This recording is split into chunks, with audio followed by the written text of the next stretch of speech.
शासकीय rest house cash प्रकरणात अद्याप गृह विभागातर्फे समाधानकारक कारवाई करण्यात आलेली नाही. याबद्दलची तीव्र खंत व्यक्त करत माजी आमदार अनिल गोटे यांनी हे कायद्याचं सरकार आहे की फायद्याचं असा थेट सवाल उपस्थित केला.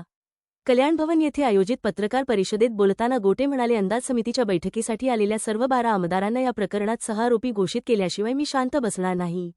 आगामी 8-10 दिवस मी गृह विभागाच्या भूमिकेवर लक्ष ठेवून आहे. जर समाधानकारक कारवाई झाली नाही तर मुंबई उच्च न्यायालयात याचिका दाखल करणार आहे असा इशारा त्यांनी दिला. गेल्या महिन्यात धुळे येथील शासकीय रेस्ट हाऊसच्या खोली क्रमांक 102 मध्ये तब्बल 1,84,84,00,000 रुपयांची रोकड पोलिसांना सापडली होती. या प्रकरणाचा सातत्याने पाठपुरावा करत जोपर्यंत या प्रकरणात सर्व 12 आमदारांविरोधात गुन्हा दाखल होत नाही तोपर्यंत मी हे प्रकरण उचलून धरत राहणार, असे गोटे यांनी ठामपणे सांग.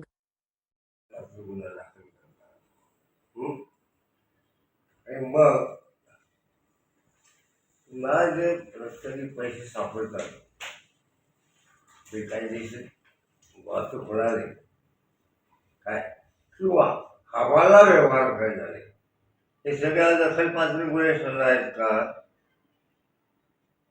काय रिझर्व्ह बँक ऑफ इंडिया आणि फायनान्स मिनिस्टरनी स्वच्छ शब्दात सांगितले, 2 लाखापेक्षा जास्त रक्कम तुम्हाला जवळ बाळगता येणार नाही. कुठे सगळे कायदे काय हे कायद्याचं राज्य आहे का फायद्याचं राज्य आहे?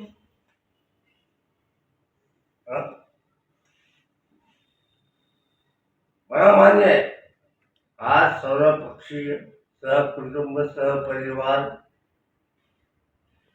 काय या सगळ्यांचा मिळून भ्रष्टाचार आहे, म्हणजे महाराष्ट्र जनतेला न्यायच मिळू नये.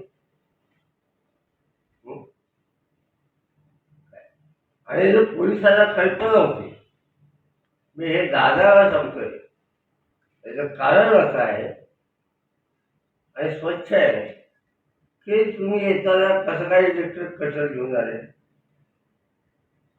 पैसे मोजायचं मशीन कसं काय आणलं, याचा अर्थ पोलिसांना पक्की खबर होती की जे असे बेकायदेशीर पैसे वाढलेले आहेत म्हणून. पैसे म्हणजे खंडणी काय त्या खंडणीचा गुन्हा नाही म्हणजे इतर सगळ्यांसाठी हे लागू आहे आणि यांना सूट आहे का? म्हणून मी आज पुन्हा मागणी करतो की जे 12 आमदार या ठिकाणी आलेले होते ते लाभार्थी म्हणूनच आलेले होते, ते लाभार्थी म्हणूनच आलेले होते.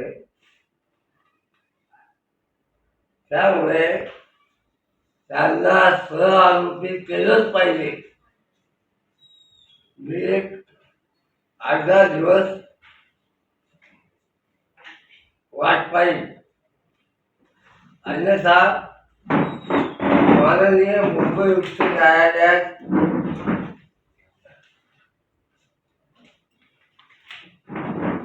मी याचं क्रिमिनल व्हेरिफिकेशन दाखल करणार आहे आणि मागणी करणार आहे की यांना सहआरोपी करा.